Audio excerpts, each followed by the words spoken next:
Hello my beautiful people, you're welcome back to my channel. If today is the first time of seeing my face, thank you and you're very most welcome to this channel. My name is Olivia, okay, and I'm a Nigerian who lives in South Africa. I make my videos here in South Africa. I make content around vlog, family discussions, general discussions, mommy life, and most things. Actually, any interesting topic I feel like talking about, I talk about it in this channel, okay? So please, I'll encourage you to stick around, subscribe, turn on your notification bell. That's where you will be notified whenever I post a new video, okay? And to my OGs, I do not forget you guys. Like, you're the reason why I'm here. Thank you so much. I appreciate you. So in today's video, it's a story time again. Yes, I am here with another story time, juicy as always, okay? Today is a story time of how I met my husband. Yes, you heard me, how I met my husband on social media. Facebook social media. Yes, that was where we met, okay? So I'm going to be giving you all the juicy gist. Just sit around, do not go anywhere. Grab a cup of coffee, popcorn, or anything you can, and let's do this video, okay? So I won't be able to remember the dates, but I'll just tell you important details. But I think it was in 2009. Yeah, 2009. I was still in my second year in the university back home in Nigeria, and it was my second semester actually, but we were in this long ASU strike. If you're a Nigerian here, you know how universities in Nigeria always go on ASU strike and how boring it can be, how very you know the story. So let me not tell you. So it was an ASU strike, and everyone was at home. I was at home as well. I traveled to Port Harcourt to visit my cousins. I was there just chilling, and yours faithfully just got a new laptop. My dad got me a new laptop. I told him that we now do lectures on Daddy, I hope you don't see this video. I told him that we now study on laptop. You can imagine Nigeria, me study on laptop, do assignment. He was like, really? Oh, that's cool. I said, yeah, that's cool. That's what we do now. So I really need this laptop. He was like, okay, I'll get you one. You know, he didn't argue. Actually, because he got my sister a laptop. So anyway, it was one of those things. So he got me that laptop and got me a night plan, internet night plan. You know those modems where you just fix on your laptop. You know it. I'm sure you do. So he got me that one, and it was a night plan for monthly, 3,000 or something monthly. We couldn't afford the day plan. He bought me a night plan. So I was there using my night plan internet data. So guess what I was only doing? I was only doing Facebook with my internet, with my so-called laptop for study. Oh, what kids do. You did it. Don't look at me. Don't say, Olivia. No, you did it as well. Like, I'm sure you did. So when I got that laptop, obviously it was ASU strike, so I was at home. Not at home, in Port Harcourt, my cousin's house. I was just doing Facebook. I would only go to Facebook at night. From, I think it's the night plan starts from like 9 or so till the next morning. So I'll wait till 9 o'clock. I'll go to Facebook and I'll be browsing. I'll be doing Facebook inbox, you know, doing Facebook stuff. You know the story now. So it happened on that fateful day. That was on the 22nd of July. At least this is the only date I can remember. 24th of July, after my birthday. Someone sent me a message. He said, hello, good morning. My name is Linus. I'm a Nigerian. I live in South Africa. I want to know you. And I work in South Africa as a GP. That was what he said. Okay. I saw that message. I said, who is this? Okay. But obviously it was a normal thing for you to be getting messages on Facebook then, and it was going to, you know, Facebook inbox, not like Facebook Messenger now. Then it was Facebook inbox. So he sent me that message. I was like, okay. I responded to him. I said, okay, good morning, my name is Chinomso Egwagu. I'm a student of Imo State University, blah blah blah. And I said, okay, it's nice to meet you. Please, what is a GP? Because then I didn't know what a GP was, you know. And he responded again the next day. Obviously, remember, I was only reading my messages at night. I was going to Facebook only at night because of my data plan. So he responded and he laughed. He said a GP is a general practitioner, a medical doctor, he's a general practitioner. I was like, oh, okay, I don't know that. He said, yeah, he knew I wasn't going to know. I said, you know, why are you telling me? You see life. Anyways, we got talking. That was how we met.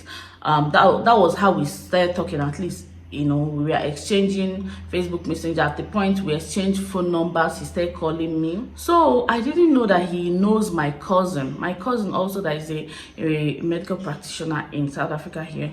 Apparently, he got to know me actually from my cousin.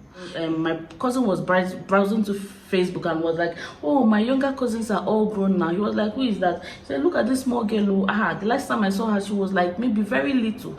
He looked at my cousin's laptop and took my name, and that was how he searched on me. So, but for me, randomly, I met him on Facebook. But for him, he saw my picture from my cousin's Facebook, then he went and searched for me on Facebook. If that makes sense to you, hope you understand what I'm trying to talk about. So fast forward till we started talking, and the first day, yeah, we started talking. We would talk for a long time. He asked me everything about me, my personal life and everything. We talked. He told me his personal stuff. So, you know, he was smart enough to tell me things I really did, you know, things I didn't want to know at that point in time. You know, he told me, and it was fine by me. We got talking, and yeah, that was how we got talking. But before I got to know that he knew my cousin, like, we went deep already. So we didn't meet, we didn't get to see ourselves till like 2010.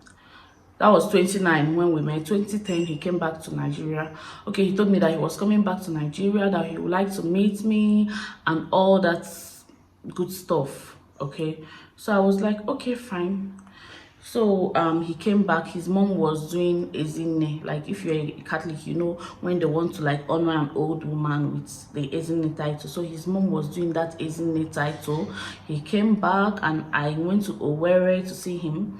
Then it was yet another strike. Oh my God, Nigeria, they almost finished us with ATU strike. It was yet another strike, but this time I was at home. So he told me that he was coming back, blah blah blah blah blah, and I said, okay, fine. He came back and told me he was in Owerri and all that. I came to see him. He was lodged somewhere. So we saw ourselves. It was like we came into the house, into the hotel room where he was staying. Obviously, he doesn't live in Owerri. He doesn't have a relative living in Owerri at the time. So he was lodged somewhere. It was like, okay, I like what I see. Do you like what you see? I was like, okay, I like what I see too. I can never forget that clause, like, or that statement. I can never forget that statement which he made. He said to me, okay, I like what I see. Do you like what you see as well? I said, okay, I like what I see too. So that was how we started. That particular trip, he came, and the funny thing about that trip, when he was coming, yeah, he told me that he was coming to do his mom's Ezine and all that. But my guy didn't invite me for that Ezine. He didn't officially invite me like, oh, when I come, I would like you to come for the Ezine ceremony with me. Hope you will come. You know, that kind of thing. Now, because it's someone I've been talking to for like 1 year. So I expected him to like invite me to the Ezine. Okay, hope you will come. The guy didn't invite me till he saw me with his korokoro eye. I was like, okay, this is what you did. I'm sure you did this on purpose, and trust me. If you know me, you know that some of these kind of things, if you know, do me small, I know, and I would definitely get you. I was like, okay, now I'll be going back. I will be going down to the village. The Ezine is next tomorrow or thereabout, or in 3 days time. I hope you'll come. I said, yes, I will come. I just said to myself there and then, I am not going to any Ezine. We were talking from when you were in South Africa. We talked and talked and talked about that Ezine. You never invited me formally. Now you ask me if I will come. That was in my mind. I said, yeah, I'll come. I didn't come, oh guys, I didn't come at all. Like I posted him, oh yeah, this one. So he said somebody's coming to pick you. No, sorry, I have visitors in my house. My sisters are not around. It's just me here helping my parents and all that. I gave him stories. He was angry and he left. Okay, after the incident, 2 days later, that first scene that we saw, we didn't see again because I didn't want to go to his village because he didn't invite me before. So why will I go now? He didn't invite me, so I didn't go. We didn't see again. He left, and after like say a month, he told me he was leaving. On the day he was leaving, I was like, okay, safe journey, bye.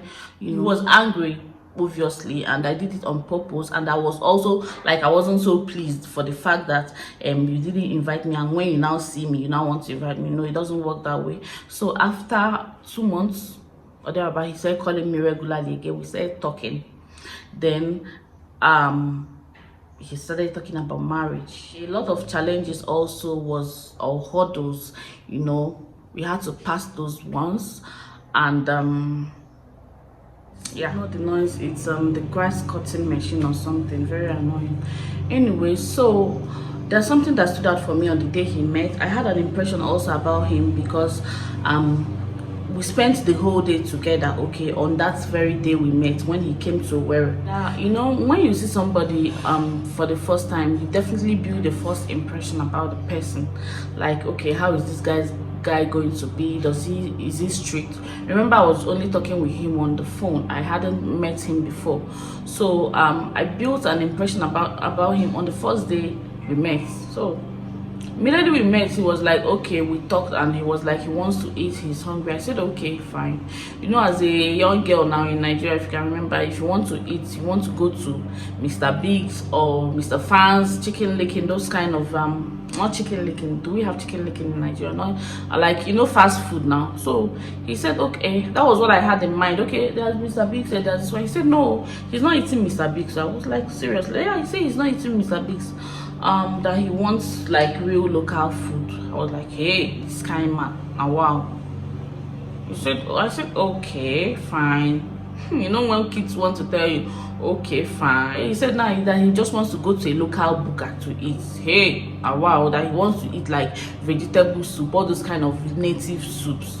That later I can go to Mr. Biggs, he can take me to Mr. Biggs or all those restaurant fast foods. But for now, he's not going to a fast food. He just wants to go to a local buka to eat. I said, here, Chinomso.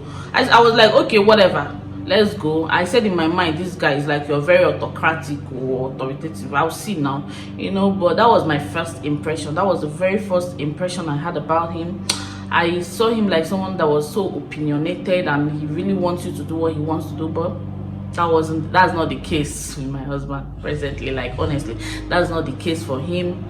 He's an easygoing person, if I must say so myself. But that was the first impression. So when they say first impression matters, while we are planning for our wedding, I already had that notion that he's this kind of gish person. So I was like, no, this guy is not going to do that to me. But anyway, we got to understand ourselves. And the second one, another impression I had about him that day was, and I think the taxi man that took us, because I told him, what kind of hotel is this? Mod hotel in Owerri? Then this one is an old hotel. Don't you see like nice hotel where you can have good facilities? He said, okay, let's go and look for a good hotel.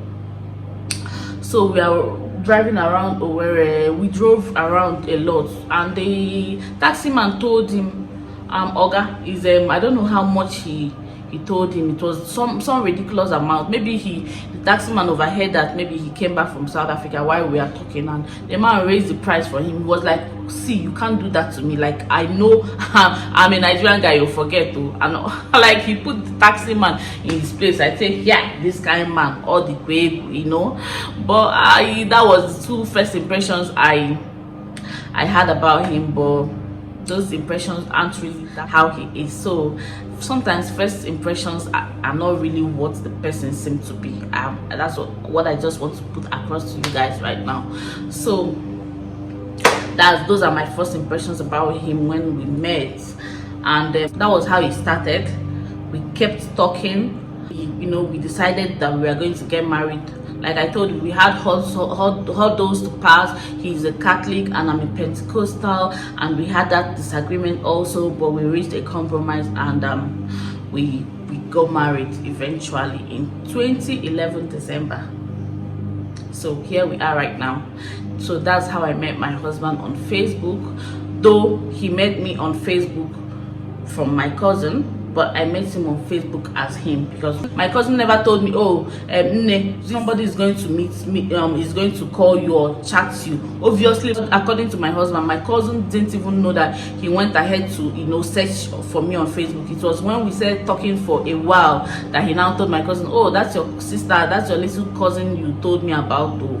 I'm talking with her. He was like, oh, really? Sharp guy, you know, that kind of scenario. So for me, I met him on Facebook. For him, okay, purely on Facebook, but for him, he met me on Facebook, but he got to see my name from my cousin's profile.